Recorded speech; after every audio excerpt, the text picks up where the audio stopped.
sure that everyone with us. That's why we have a limited number of attendees in the class, right? So we can handle everyone. Now this class is actually, I can handle 15, 16 people. Now they have 11, so it's not all that difficult. Okay, great.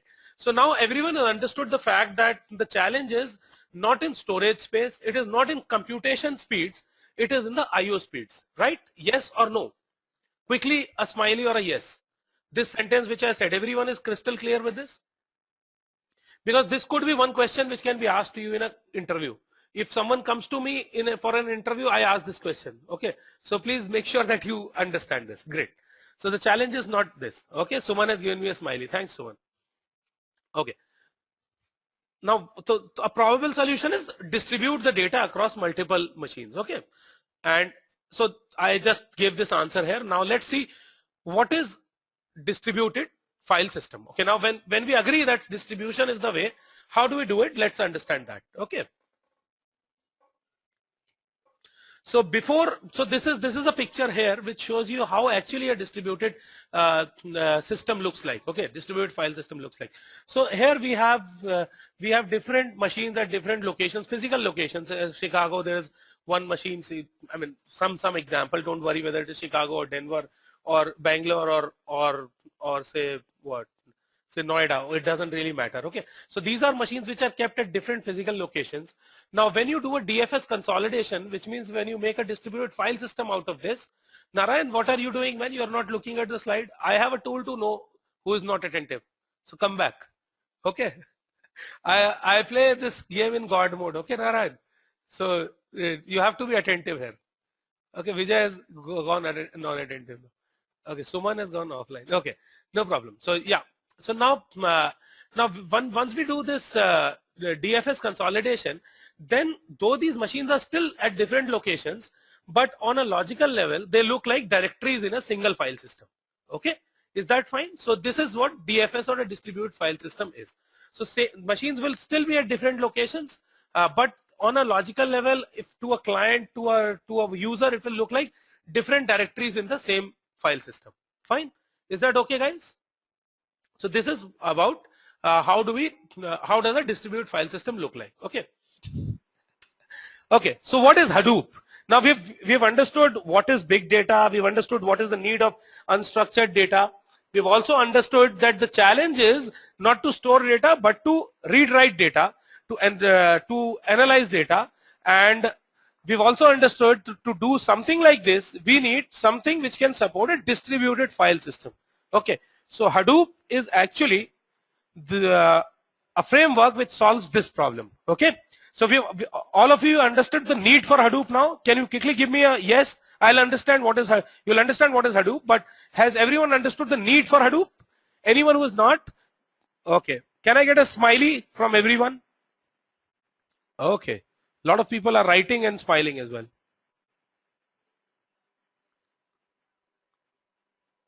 Okay. Okay, so Rahul says, can you repeat? Rahul, are you joking with me or you really want me to repeat? Okay, so I'll just repeat it for the sake of Anupam and everyone. So see, basically, who've joined late, we've understood right from the first slide that what is big data. We've understood that. So we have huge amount of data, unstructured data getting dumped in some places. Okay, then we understood that the challenge is to analyze this big data, we have to read it back. Okay, Rahul, please pay attention here. Now, the challenge is not to store the data and how to store the data. Technology has scaled up there. The challenge we saw was to read that data back, okay, to do analysis on it. And then we understood that reading it from a single place is not going to solve the problem.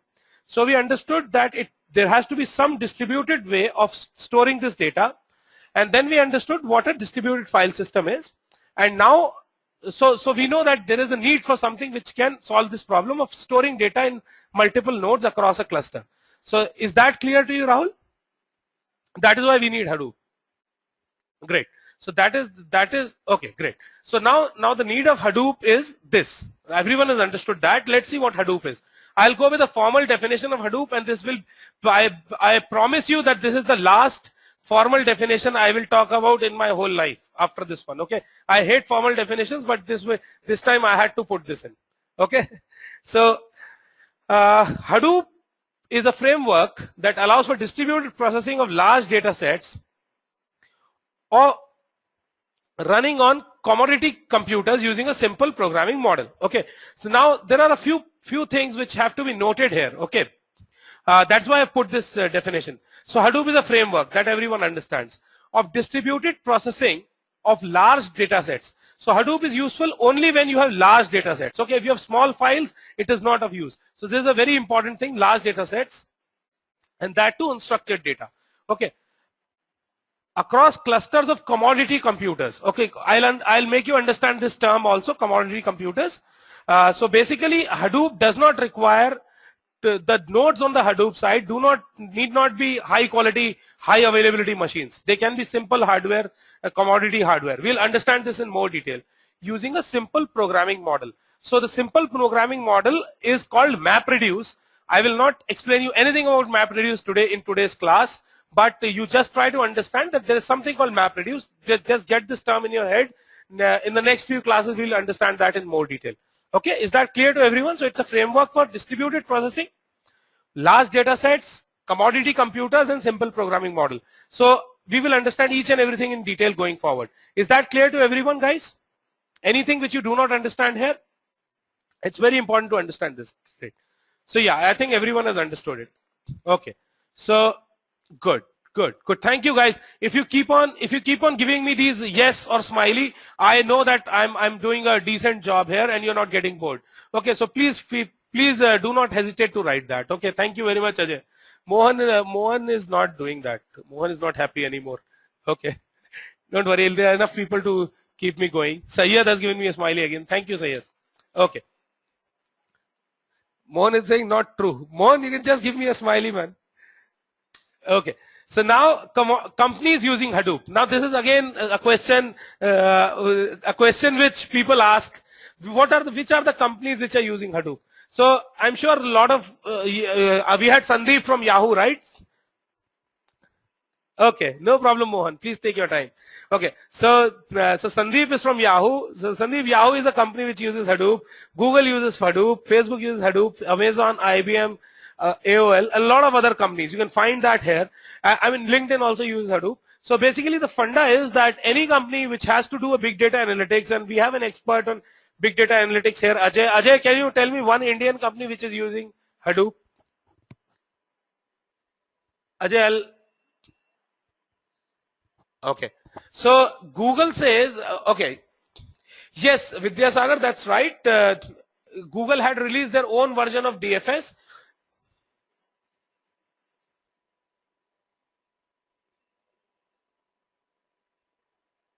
Sure, Rohit.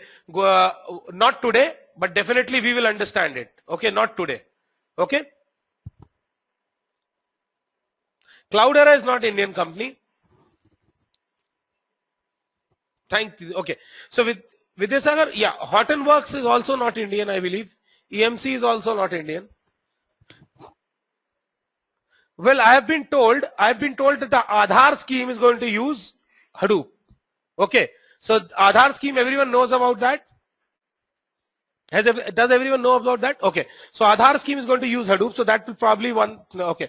So now guys, there may be some answers which I may not be able to give you right now. And the reason why I don't want to give those answers is maybe they will take you a little off topic. So I'll not answer them right away. You can always write those answers on the chat window. We'll respond them offline. And also, if needed, we will be covering a lot of those things as we move on in these sessions. Is that okay with everyone? Okay, cool. So yes, these are the companies which use Hadoop. Okay, so now let's move forward. Now I have this is the first technical diagram on my slide. Okay, and I want every one of you to actually look at it for some 10-15 seconds, and don't worry too much about it for now. I bet that by the end of it you will all become experts in this. Okay, so Hadoop basically has two core components. Okay, I want all of you to actually look at this pay a lot of attention here. Okay, because this is the first time when we are talking about Hadoop, and that's why you've paid for. So if you don't understand this, there's no point in your making this payment to Edureka, which is, by the way, doing very good these days. I've seen the kind of attendance and the kind of demand there is. So just joking, I'll ask them for a hike. So yeah, so basically we have two major components. One is the HDFS, which is the Hadoop distributed file system, and the second one is MapReduce. So distributed file system is used for storing, and processing is done by MapReduce. We will talk about MapReduce later on in the next few classes, not today. On this diagram, there are two things which are very important to note. We said there is a, and I'll not explain it here, okay. Just note that there is something called a name node, which is the admin node. It's a master slave kind of configuration. So there is something called an admin node or a name node, which is the master, and then there are slaves which are called data nodes, okay. And then there is something called a job tracker. You have to remember these terms. Don't understand them, just remember them, which is associated with a name node. And there is something called a task tracker, which is associated with a data node. Okay, is that clear to everyone? You don't have to understand it completely. This is what we are here for. We'll understand it by the end of this session. For now, just remember that there is something called a name node and a job tracker which is associated, and there is something called a data node and a task tracker which are associated. Okay, and name node is the master and data node is the slave. Is everyone clear with that? Quickly, can you give me you don't have to understand it completely. Even if you don't understand it completely, if I ask you a question, what is name node associated with? If your answer is job tracker, then you're good enough for this slide. Okay. So can everyone quickly answer what is name node is the master. Rohit gives me the answer. Name node is the master, and there's a job tracker associated with it. What is a job tracker? What is a name node is something which we'll cover. Good. Great. So yes, so data node is a slave and this. Okay, so there's another term here. Don't worry, Sandeep, I'll explain it. Sandeep asks me what is the difference between MapReduce engine and HDFS cluster. Okay, so basically HDFS cluster is the name given to this whole configuration of masters and slaves where this data is stored. Okay, so that is the HDFS cluster. So this whole thing is a HDFS cluster. MapReduce engine is the programming model which is used to retrieve and analyze this data. Is that clear? And I'll not tell you anything more than that in this. You don't have to understand anything more than that. If this much is clear, you will understand everything going forward. I'll not go into more technical details right now. So 2-3 things on this slide. One, there's something called a name node, associated job tracker, something called a data node, associated task tracker. Then we have a HDFS cluster, which is the combination of these name nodes and data nodes. And then we have a simple programming model, which is called MapReduce engine. Is that fine, everyone? Can I quickly get a smiley from everyone other than Mohan, because Mohan does not want to give that. Yes, Rahul, you're right. Rahul is asking me job tracker as task tracker, and task tracker all are separate machines, total 5 in this picture. So yes, a task tracker is associated with each data node, so multiple data nodes and single name node. That is the very minimal configuration. We will talk more about it as we move forward. Okay, so I've got a smiley from everyone. Thank you guys. Okay, so everyone has understood it. Now let's move on. Okay, so now basically there are a few features of HDFS which are very important to understand. Okay, and there may be some reiteration here, but it's very important, so I'll repeat it if required. So number one, it should be highly fault tolerant. Okay, and it is built in the system. I mean, see, we've talked about using a lot of data nodes to store data. So basically, there's a good chance that some of these nodes can become faulty over a period of time or at any point of time. So the system, the distributed file system HDFS should itself have a mechanism to make sure that it is highly fault tolerant. Okay. For that, what we do is we replicate data on multiple machines. So a single data block is not stored in a single machine, but it is stored in a minimum of 3 machines. We will know more about it, but that's the way Hadoop makes the system fault tolerant. Is that clear? So by replicating the data, okay, in multiple data nodes, and not by using very high quality machines, high availability machines. Okay, is that clear to everyone? First point, quickly, can you give me a smiley or a yes? Okay. The second point is high throughput. High throughput is something which is very clear because we've just seen an example that if I use a DFS, then I can reduce the amount of time it takes to read the data by 1/10 if I have 10 node cluster. If I have a 100 node cluster, I can reduce the time by 100 times approximately, not exactly. And if Yahoo uses something like a 5,000 node cluster, so you can imagine how fast the throughput can be by using this simple mechanism of distributing the data across different clusters. Is that clear? How does that achieve high throughput? Okay, great. So then, okay, Sandeep says no. So Sandeep, throughput is the amount of time it takes to read the data. Okay, and by putting data across in parallel and reading it in parallel, you are actually decreasing the total time it takes to read that data. As we saw in that other example of where we were reading 1 TB data from multiple machines. Is that clear, Sandeep?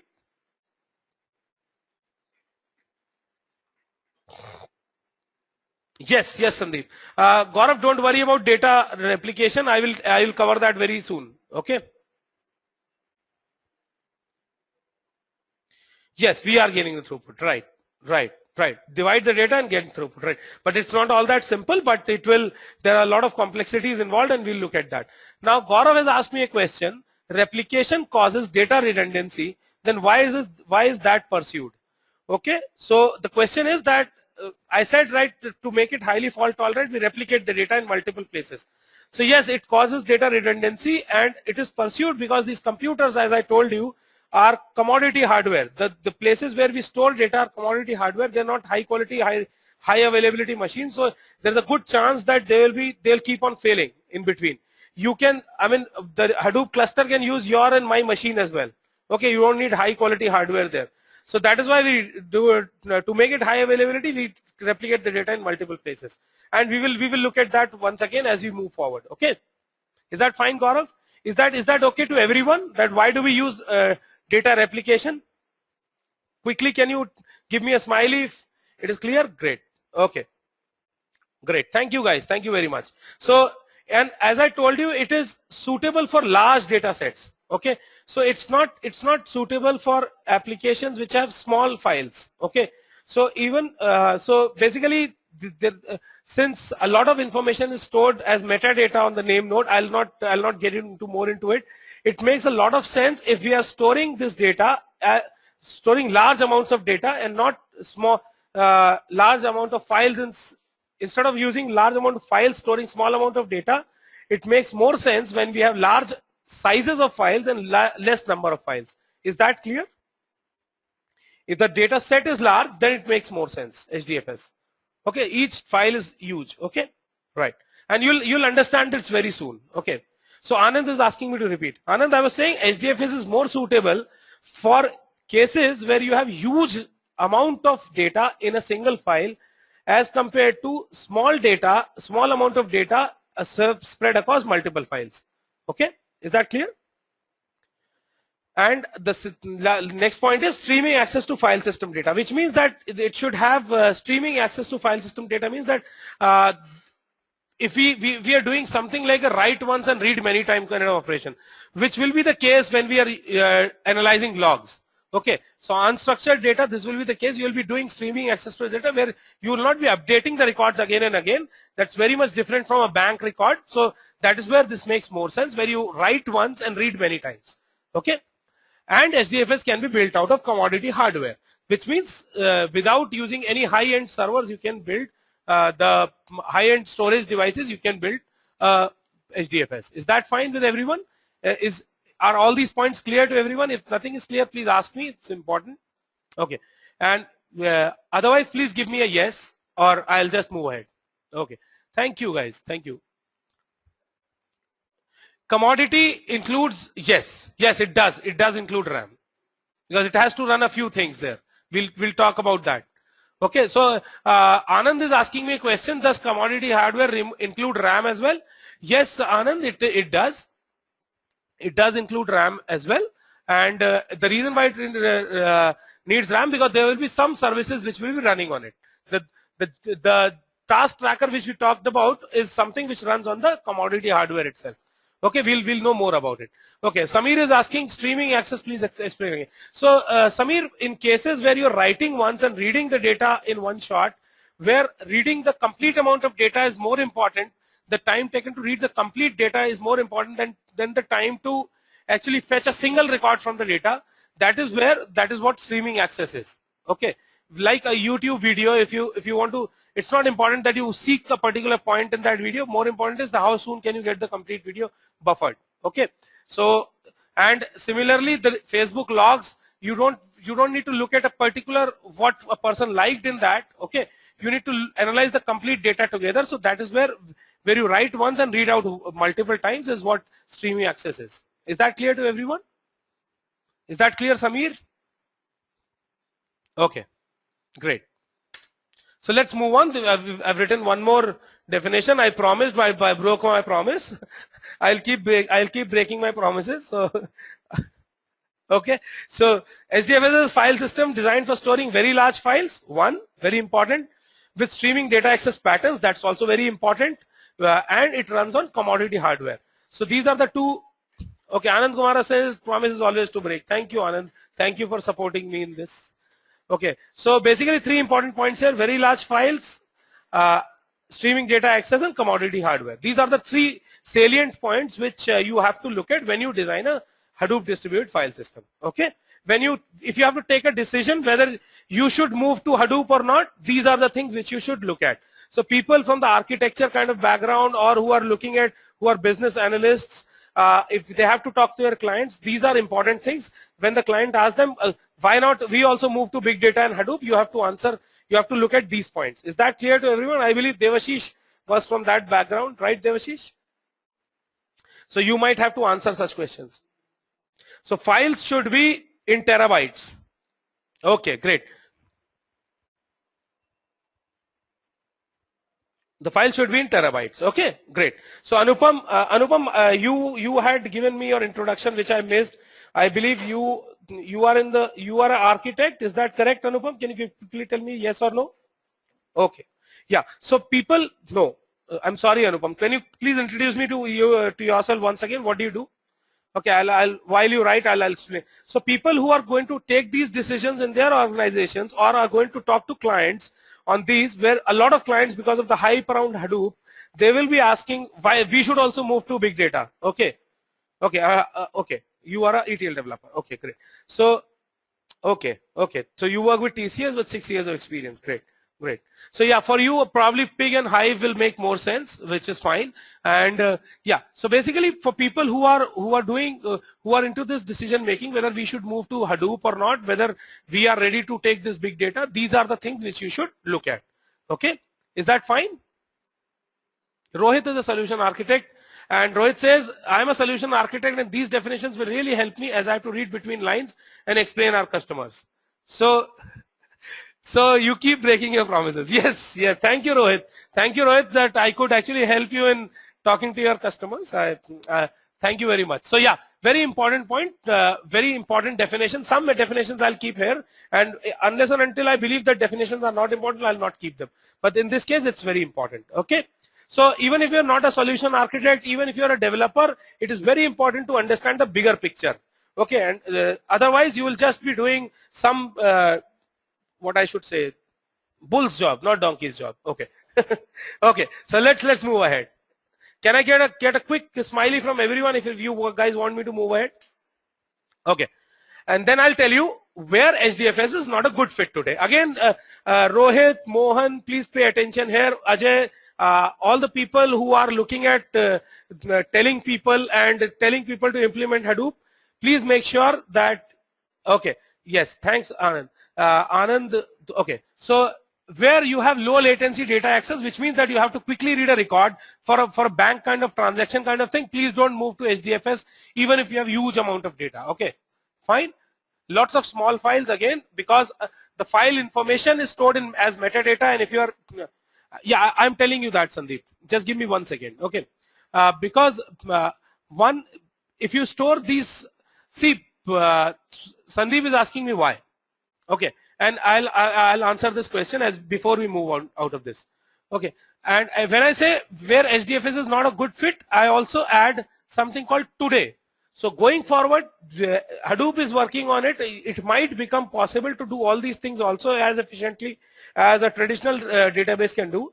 But as of today, Hadoop is used for reading out huge data sets in one single shot. Okay, if you want to seek a record from a file, this probably is not the best way of doing it.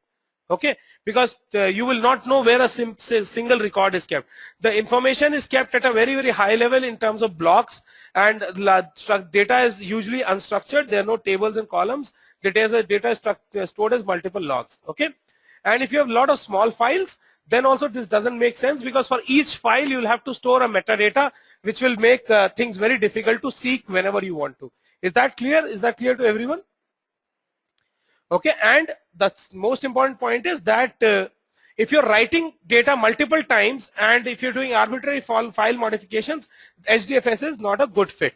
Okay, which means that if you're updating the data again and again, the same row, same column again and again, then HDFS is not the right place to do it. A traditional RDMS works better. Okay, so see, Rohit is asking me a question. If not Hadoop, then which tool is a good fit today? Any recommendations? So guys from the Teradata and Oracle background, can you boast about that now? Can Syed answer that? Sandeep, just give me a second. Syed, would you like to answer that question? Yes, RDBMS will be used for this, right? So Sandeep, the question is low latency data access means that if you have to quickly seek one particular data from a file, okay, then this is not the best thing. Hadoop is better when you have to reach the complete file in one shot and then do analysis over it later on. Okay. Okay. Now there are frameworks which are available on top of Hadoop. As Pig actually is something which can do some SQL-like operations. Hive is the place where you will be doing a lot of analytics there. We will talk about those as we move forward in the course. Okay, fine. So Sandeep, is your question answered? See, I'll not get into details of any of these things right now, because not everyone would be interested in it right now, number one, and not everyone will be able to understand it also. So please be patient with me, and some answers I'll give you later on. Okay. As we move, I mean, I can ensure if you attend all the 8 classes, you will understand everything. But today also you'll understand HDFS. So can I move forward, guys? If this is clear to everyone?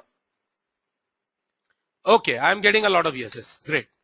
So now we talked about name nodes and data nodes. Now it's time to remember what I told you in that slide where I told you just remember something. Okay.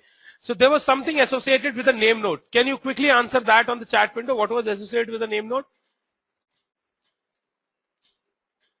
I'm getting some answers. Okay. Okay. Okay. Sandeep, I did not tell you that. Okay. So everyone has given me the answer, which is job tracker. Okay. Yes. So job tracker is the thing which is associated with name node. Okay. Yeah. And data nodes, what was that with data nodes? Task tracker. Correct, correct, correct. So basically there are two major components of HDFS. One is the name node and the other one is the data node. Name node is the master node, okay, on which the job tracker runs. Okay, job tracker is a daemon, right, which runs on the name node, and data node is again that commodity hardware on which another daemon called task tracker runs. Okay, so now I'm introducing these two terms in slightly more technical language, but going forward in the next couple of slides we'll understand more details about it. Okay, is that fine with everyone? So major components on HDFS is name nodes and task tracker and job tracker and data node and task tracker. Okay. Okay, Samir is asking what is a daemon. Can anyone answer that question? What is a daemon quickly? Okay, Rahul wants to answer that question. Rahul is with me. Rahul, you want to answer that question? Hi everyone, this is Rahul. Samir, to answer your question, what is a daemon? Yes, it's basically a process or a service that runs in background. It's very well said, Mohan. It's a resident program. It's a resident program, and it is a service that runs in the background. You can call it a process also. Okay, so that is what a daemon is, and is used in the Unix environment. This terminology is used in the Unix environment in general. Does that answer your question, Samir?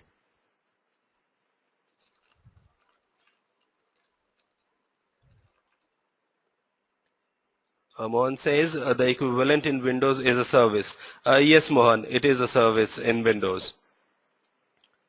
And in DOS is a TSR. Yes, definitely. That's a definite yes. It's a TSR. So I'm handing it over to Abhishek now again. Yeah, so thanks Mohan for the insight. So Mohan has told us more about daemon. So Mohan says that, yes, they run in background, Samir. Yeah. So Mohan has given us some very good information. Mohan tells us in Windows, equivalent of a daemon is a service, and in DOS, it's called TSR. Okay. So can we move ahead, guys? Okay. Yes, Samir. Yes. Okay. Guys, I'm really sorry I grabbed a couple of chips in between while I handed over the mic to Rahul. So if you're hearing some crunching noise, I'm really sorry for that. So Mohan is okay. Mohan has given me one more thing. Mohan is saying I am proud that I would be the only ex-DOS programmer here. I am the only one. There won't be anyone. Okay, there won't be anyone else who is a DOS programmer. Anyone else who is a DOS programmer here? Mohan, I have done something in school. Okay, but I'm sure I've not done anything as much as you would have done in your days. So Mohan is an ex-DOS programmer, and is there anyone else who has done programming in DOS? Syed Munawwar is again saying I have done it. So Mohan, you're not alone in school. Okay. Hey Mohan, thank you very much. Mohan says I have written the first version of Norton antivirus in DOS and Windows. So Mohan, really great to have you here. I'm sure we'll learn a lot from you, sir. So Mohan is the guy who has authored the first version of Norton antivirus in DOS and Windows. Great to hear that. Can everyone give me a smiley or a clap for that, guys? Wow, Syed says wow. Great clap, says Gaurav. Awesome, Mohan, says Rohit Malik. Okay, with claps, Yashwant. Ajay has given smile. A big applause from Anupam. Mohan rocks, says Rahul Tiwari. Clap for Mohan Anand Kumaran. Okay, great, guys. So thank you very much, everyone, for appreciating Mohan's effort on antivirus. Otherwise, we would be right now, maybe some virus would have been injected in this system itself, and we would be we would have gone for a toss. I could not crack a joke here. I'm really sorry, guys. Not every time I'll be able to do that. Okay. Mohan says it's ancient. Mohan, you're young. Okay. So main components of HDFS. Okay. Now we have I've put a picture here. Can everyone identify with this one?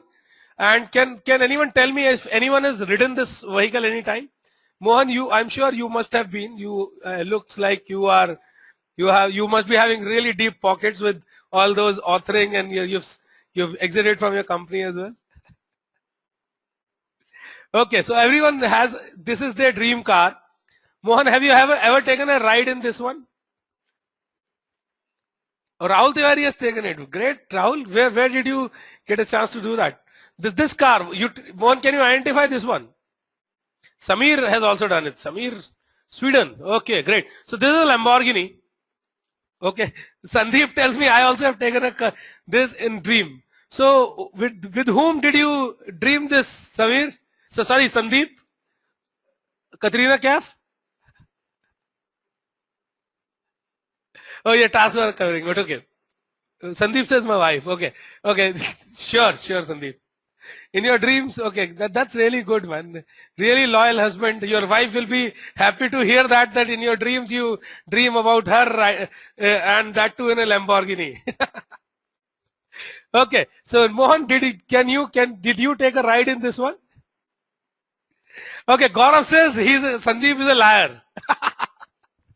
So it's getting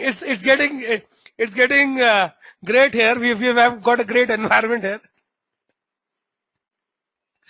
Okay, Mohan says not wealthy enough. Okay. Okay. So Gaurav says Sandeep is a liar. Okay. I kind of agree with Sandeep, with Gaurav or with Sandeep, I don't know. And Samir is giving me a smiley. Okay.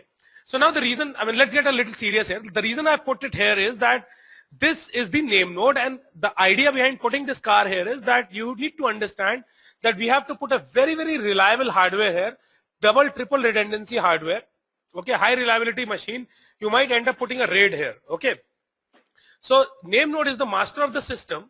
It maintains and manages the blocks which are present on the data node. Okay. please note that it doesn't store any data. It maintains and manages the blocks which are present on data nodes. So it is the data nodes which actually keep the data. Okay, is that clear to everyone? And the reason why I put a Lamborghini here, it will be a very, very expensive hardware and it will have a double and triple redundancy there. Okay, is that clear? Okay, now can anyone identify this picture? Sandeep, have you taken a ride in this one in your dreams? Kolkata taxis. No, Sandeep doesn't dream about ambassador. Okay, so these are ambassadors. Our politicians and all our government officials take rides in this, not in this color one. Gaurav says reality check. Okay, yeah. So Anand Kumaran says old taxis in Mumbai. Yes, Anand, I don't know if you said Mumbai. I just added Mumbai. Oh, so Vidyasagar told me, oh boy, I thought you would go with the Nano. Okay, Sayyed tells me still in Kolkata, these are the taxis which are run. No, I actually Ambassador is much more expensive than a Nano, but I still would like to take this analogy to tell you why I said commodity hardware. Okay, so a name node is like a Lamborghini and the data nodes are like ambassadors. Okay, did you like this analogy? Do you want to praise me on this? Okay, so don't praise me. It was put by Hisham, who is the guy who is in the support team. I just take the credit. But welcome to GoToWebinar, web events made easy.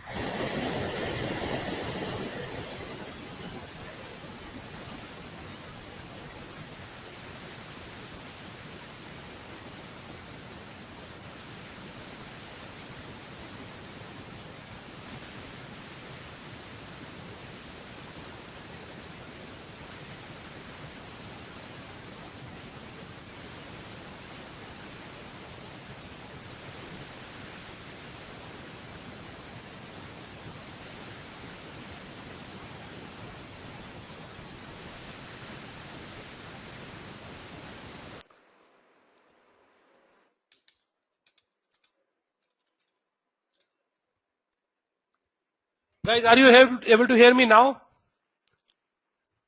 Okay, I'm really sorry. What happened was that I got so excited that I pulled the microphone out of the computer. I'm really sorry about that. Okay, so yeah, I was telling you about that. It was Hisham who actually did this. I'm sorry for the interruption, but yeah, it was Hisham actually who put this analogy, and the reason I'm calling this name again and again is because he's the guy who leads the support team here. And for any queries on which you might have on any practical issues 24/7, he is the guy to catch. Okay, so he and his team will be supporting you, and these guys are experts in this course and Hadoop, and they'll be able to help you with any problem you face. So feel free to reach out to Hisham after this class for any questions. Okay, is that fine? Is that okay? Everyone is able to hear me, guys? Now back. Am I back with you? I did not get any response. Okay, great. So sorry for that. Okay. Now data nodes are, we say, when we talk about data nodes, these are slaves, as I said earlier, deployed on each machine and provide actually the actual storage happens on data nodes and not on name nodes. Okay. And these are responsible for serving read and write requests for the clients. Okay. So the read and write actually directly happen from data node. Now don't worry about that. I've just said something. That read and write happen directly from the client. I'll explain that in detail as we move forward. Okay, just keep this thought in your mind. Okay, is that fine, guys? Can I move ahead? Yes, Mohan. The task tracker runs on each data node. Okay, great. We'll understand all this. I'll ask you questions in the end of the class, and I'm sure all of you will be able to answer that.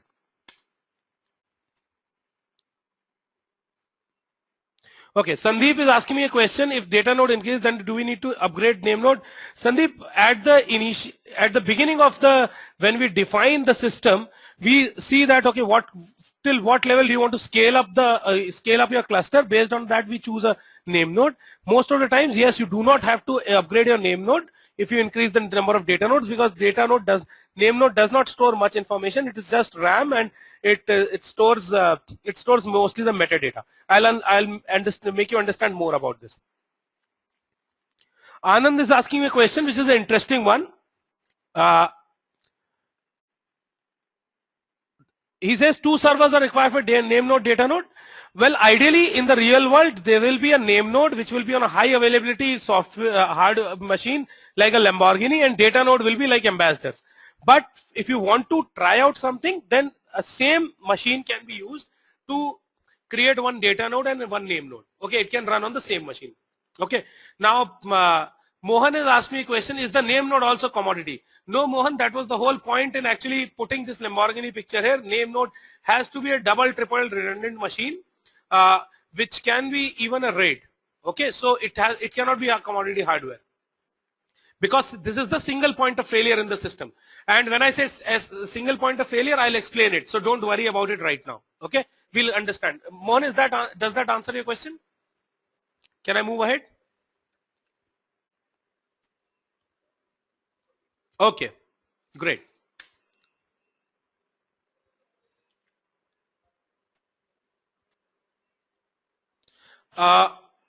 Data node can be redundant. Okay, now let's go a little deep. Mohan, we'll answer these questions as we move ahead. Okay, is that fine? Okay, as we move ahead, we've introduced a new term here. Can everyone look at this diagram for 10 seconds, take a deep breath, and think about what? Sandeep can think about his wife, and I'll think about Katrina Kaif. Okay, and look at this, and client, job tracker, task tracker, map, reduce. What is the new term here? A client, right? Anything else which you see as a new term on this slide? Do you understand everything else other than the client? Everything else we've covered? Okay, map reduce, yes. We've talked about map reduce earlier as well. We've said map reduce is a programming model to retrieve and analyze data. Only this much has to be understood today. Okay, it's a simple programming model. Okay, is that fine? So other than the client, everything else is clear to everyone? Okay, cool. So client is actually client is an application which you will use to. I'm giving the answer. A client is an application which you use to interact with both the name node and the data node. Okay, which means to interact with job tracker and task tracker. Is that fine? Is that fine? As a very simplistic definition, a client is an application which will be running on your machine, which you will use to interact or give commands or look at the statuses from a job tracker or a task tracker. Is that correct? Is that okay? So interaction between the user and the name node and data node is done through a client. Okay, and it is called the HDFS client. Is that fine, everyone? Can you quickly give me a smiley on this? Or else I'll move ahead. Okay, cool. Okay, let's get. Okay, Sandeep is asking me a question which I'll answer. Sandeep will get an answer. Don't worry. Okay, Devashish, client is a application or a software which will run on your machine. Okay, we will see an example. We'll show you how a client looks like by the end of this. Okay, client is an application which runs on your machine. Okay, which you will use to interact with data node or a name node, which in turn means the job tracker or a task tracker. Okay, we will all your questions will be answered, Anand, and Sandeep, your question will also be answered. Don't worry. Just keep that in your mind.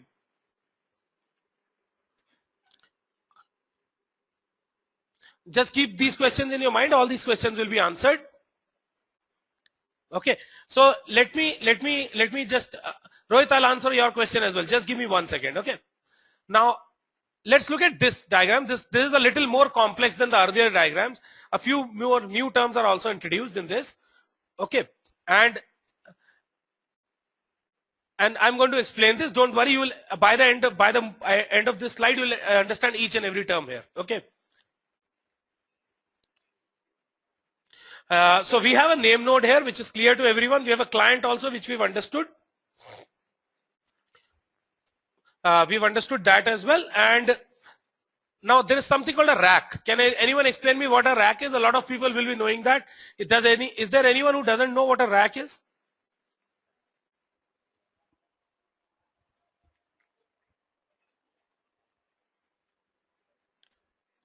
Okay, Sandeep tells me it holds hard disks, right? Gaurav asked me to tell you. Okay. Ajay is asking me what a rack is. Okay. Can anyone give me a, okay. Anand is telling me rack is a storage area, which is right. Can anyone else add to that? Devashish tells me a storage mechanism. Can anyone else add to that?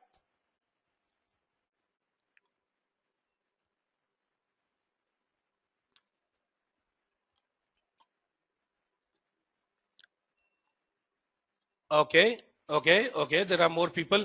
Okay, so yes, we have some answers here. Samir Mahapatra tells us that it is a group of nodes. Yes, it is. That's right. Data stores in clusters, in a cluster, right? Yes, Gaurav, collection of data nodes in a cluster is, so a rack is I believe Syed will be the best person to answer this question. Syed, can you answer this question quickly? Can you give me an answer and tell me if you are with me? Looks, sorry. Okay, so basically rack is a storage area where you will have multiple data nodes put together. Physically, we said that all these data nodes can be physically at different places, right? You remember the first diagram when we showed you 4 different machines at different physical locations? Do you remember that? And then we created a DFS out of it. So basically a rack is a physical collection of data nodes, okay, which are stored at a single location. Okay, so basically there can be data nodes stored in Bangalore, there can be data nodes stored in Kolkata, there can be data nodes stored in Australia. Together we can have a set of data nodes can be stored in a physical location in a rack. There can be multiple racks also in a single location. So it doesn't mean that if it is stored in a single physical location, it will be stored in a single area. Is that clear to everyone now? Rack is just like a rack. You have a rack of shoes, right? Where you store all your shoes. Similarly, we have a rack of storage devices. Is that clear to everyone? Can I quickly get a smiley here from everyone who said no then? Okay, cool. Everyone has understood that. Great. Then, so what we're showing here is, Ajay, thank you very much. So what we're showing here is that we have a name node. We have a client which interacts with the name node. And Rohit, I'll quickly answer your question here. Rohit had asked me what is the mode of communication. Is it HTTP? HTTP? No, it is SSH. Okay, we'll answer. Rohit, is that clear now? So Rohit had asked me a question that how does client interact with name node or data node? Is it through HTTP? So Rohit, it is through SSH. Okay, and for everyone else also, this is the answer. Now we also see a term called replication here. Okay, so as I told you earlier, data is always to maintain the fault tolerance on a Hadoop system. Okay, to maintain fault tolerance on a Hadoop system, we replicate data. We maintain multiple copies of the same data on multiple data nodes. We'll understand how it is done. In very clearly, we'll understand minimum number of replicas should be 3. That is the minimum number of replicas required by SDFS. Okay, and it can be defined by the user. Okay, so basically when you write a data on a SDFS, you replicate it in at least 3 data nodes. Is that clear? Okay, is that clear to everyone? Okay, great. Then there is something called block ops. Okay, so basically the operations are performed in terms of blocks. Okay, now the block size Rahul, you have to, Hadoop advises you to at least, Rahul is asking, is it compulsory if I didn't want? See, as I told you, right, we use commodity hardware here and we still don't want to lose data, and there is a good chance that some of these machines will keep on failing. So we need to keep data in multiple places. Okay, the redundancy has to be maintained, replication has to be done. Okay, okay, is that fine, Rahul? Okay, now, okay, now the other thing which I was telling you was that the block size in HDFS is, can someone tell me other than Mohan what is the block size in Unix? Can someone tell me that? What one quantum of block, how big is that? No one knows about it? No one has answered that question. I'll let Mohan answer that. Mohan, can you please tell me? What is the block size in Unix or a Linux machine?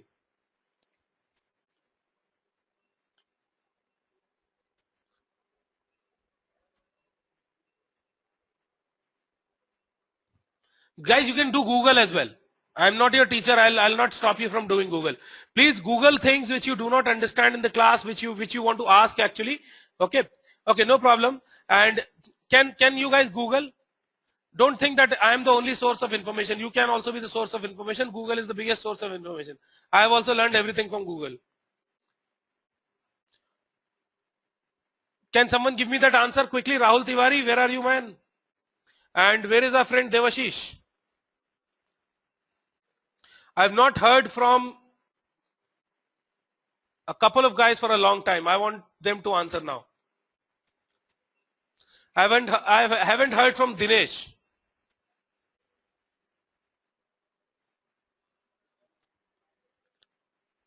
I am asking the default size. So Ajay is giving me an answer 8192 bytes. Pawan, you've not answered anything, friend. Can you quickly Google this and give me an answer? You can keep this answer for yourself. I'll tell you. Okay, so we've got a lot of people giving me the right answer. Okay, so now the block size in HDFS is 64 MB. Okay, it's 64 MB, and the default block size in Linux is 8192 bytes. Okay, so basically HDFS is built over Unix, and HDFS, as I told you earlier also, is used to store huge amount of data, the single block of operation. And I'm asking about the default size. It can be configured to a bigger size. The minimum is 64 MB. Okay, does that make sense? And this clearly tells me if you have smaller file sizes, there will be a lot of metadata which you'll have to store, and it will not be a very useful system to use. Is that clear to everyone? Usually it will be much more than 64 MB. We'll be configuring it in a few GBs or maybe sometime TBs. Is that fine? Does this answer that question which everyone had, that why can't we store many small files in HDFS? Is that okay, guys? Okay, good. So everyone has understood that. I've got a few yeses. I did not get a response from Pawan. Pawan, can you quickly answer this if you have understood this? Thank you, Pawan. Thank you very much. I think you were out for lunch for some time. Is that correct, or you were here? You were attending everything. Guys, I'll be asking questions in the end, and everyone will have to score 100 on 100. Okay, 10 on 10. So please pay attention. Now, okay, so we've understood most of these things here. Now I'll just explain this diagram once again. So we have a client which interacts with a name node. It also interacts with the data nodes. Okay, the client does a read and write. There's something called metadata here. So can anyone tell me what is the metadata? Quickly, can someone tell me what is the metadata? Okay, so a lot of people have told me the right answer. It is a configuration data, data about data, data into data.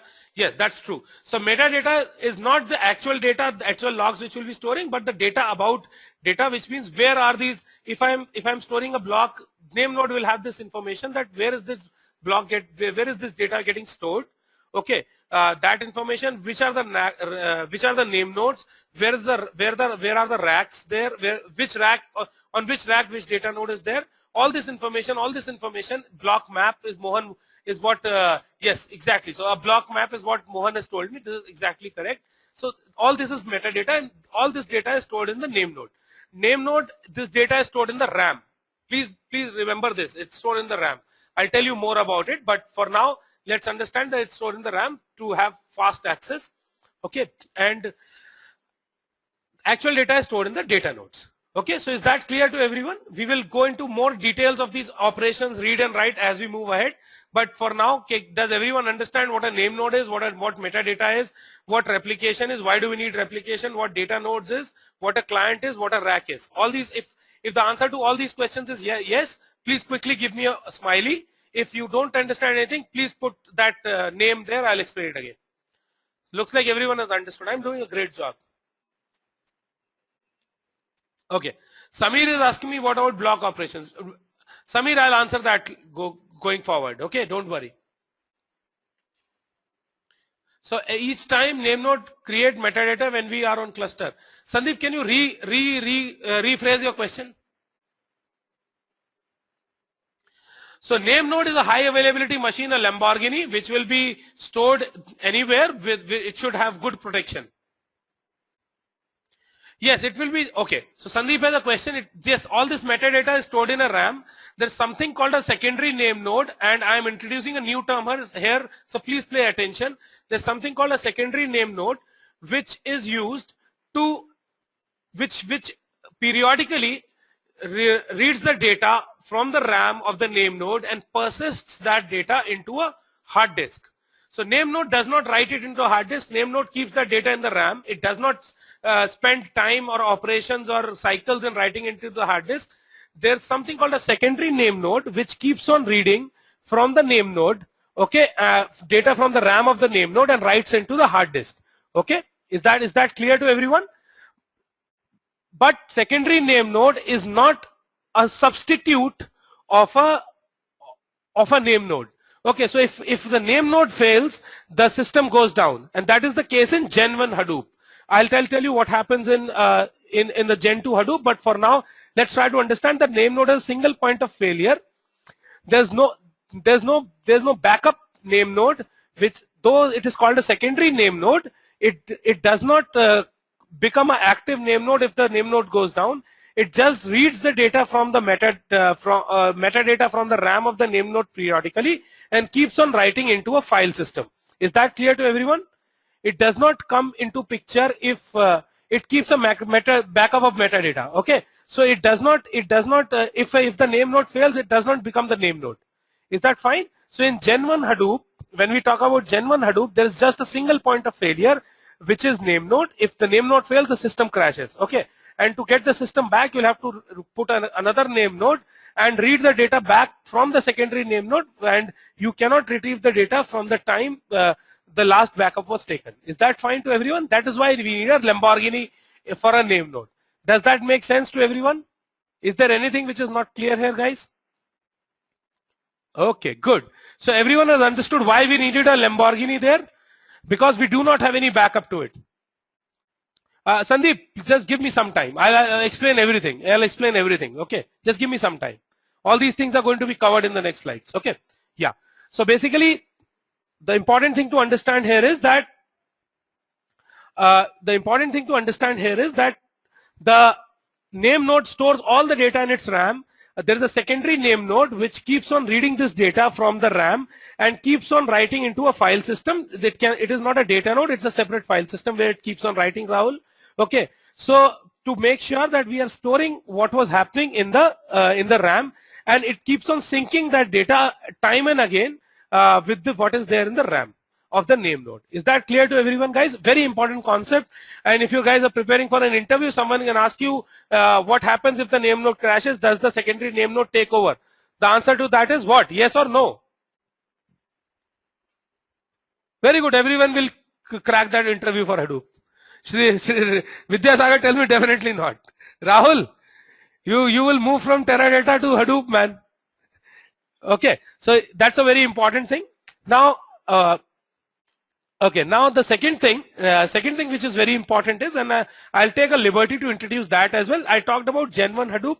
So now there was this problem with Gen 1 Hadoop that we had just a single point of failure, and the secondary name node was a misnomer. It's actually a misnomer. It looks like that the secondary name node, and it's actually used to fool people in interviews. Okay, so it's a misnomer.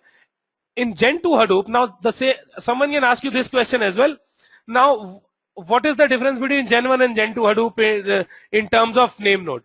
So in Gen 2 Hadoop, we have an active passive kind of name node structure where there are two name nodes. One is the active one. There is a second one which is passive one. Very important to understand. Pawan, are you getting this point, sir? Anyone preparing for interviews? I was told that Pawan is preparing for some interview. So it's very important to understand this. So in a Gen 2 Hadoop, we have, okay, great. Sure, Rohit.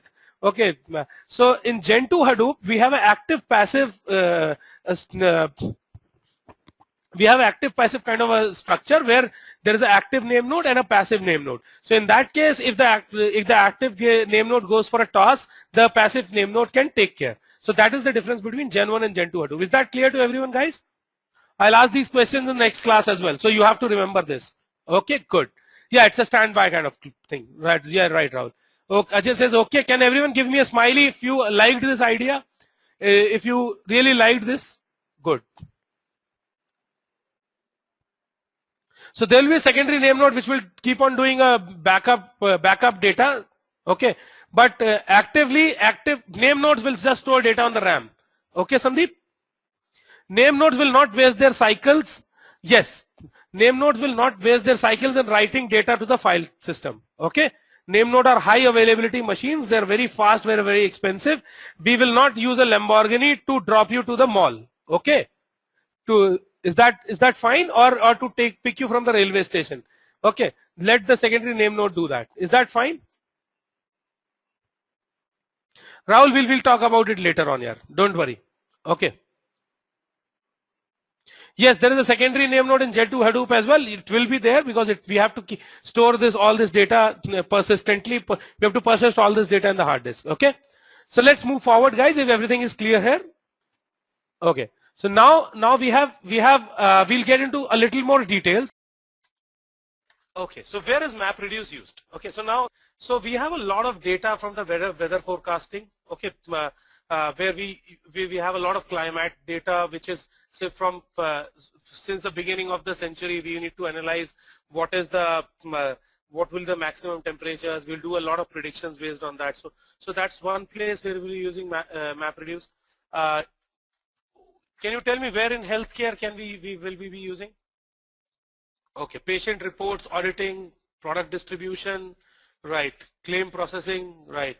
ECG monitoring, machine data flowing into in the tools, says Vamsi, right? Identifying fraudulent claims, okay? DNA research, Sachi, right? That's true.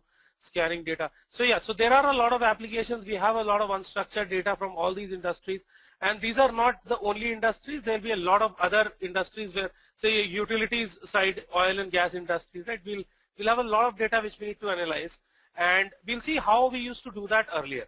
Okay. Now, okay, so we'll just see how we used to do earlier, and then we'll see what are the challenges there in the earlier methods, and then we'll see how Hadoop and MapReduce solve that problem. Okay, so let's look at one of these examples. Now what I've done is I've picked some data from this site, NCDC. This is climate data, okay, and so this has, for each of the years, right, it has the data here. Okay, let me show you some of this data, how this data looks like. Okay, so that was on the PPT. Now let's see this data. Let's see where I got this data, and we'll see what do we do with this data. Okay, so let's look at year 2013. Okay, Rahul, are you able to hear me now? I mean, I think there may be something wrong at your end as well, because everyone else says that I'm audible. Okay. So this is one data set, huge data set. So there'll be such data sets, and I've just picked up one from that file. There'll be terabytes of such data. Now look at this data. It's like a log data.